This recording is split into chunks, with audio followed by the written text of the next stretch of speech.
Coconut barfi எப்படி செய்யலான்னு பார்க்கலாமா?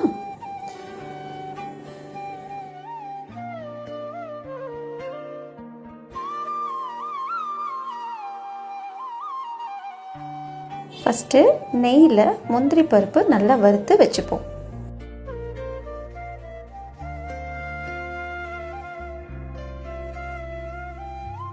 நான் தேங்காவை லைட்டாக அரைச்சி வச்சுருக்கேன். ஏன்னா சாப்பிடும்போது ஈக்குவலாக இருக்கணுன்றதுக்காக 2 கப் கோகனட்டுக்கு 1/2 கப் சுகர் போட்டு அதே கடாயில் லைட்டாக வறுத்து எடுத்துக்கோங்க.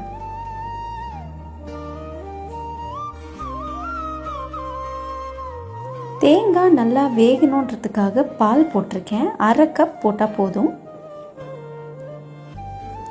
ஃபைனலாக ஏலக்காய் தட்டி வறுத்து வச்சிருக்கிற முந்திரியும் சேர்த்து கலரி விட்டுருங்க. இப்போது கேக் ப்ரிப்பேர் பண்ணுறதுக்கு எம்டி பிளேட்டில் இந்த மாதிரி எண்ணெய் தடவி அது மேலே நீங்கள் இந்த கோகனட் பர்ஃபியை போட்டு ஒரு 1/2 அன் ஹவர் அப்படியே விட்டுருங்க.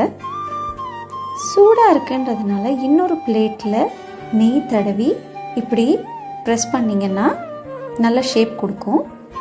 1/2 அன் ஹவர் கழித்து இந்த மாதிரி கேக் சைஸில் கட் பண்ணி நீங்கள் சர்வ் பண்ணிங்கன்னா கோகனட் பர்ஃபி ரெடி.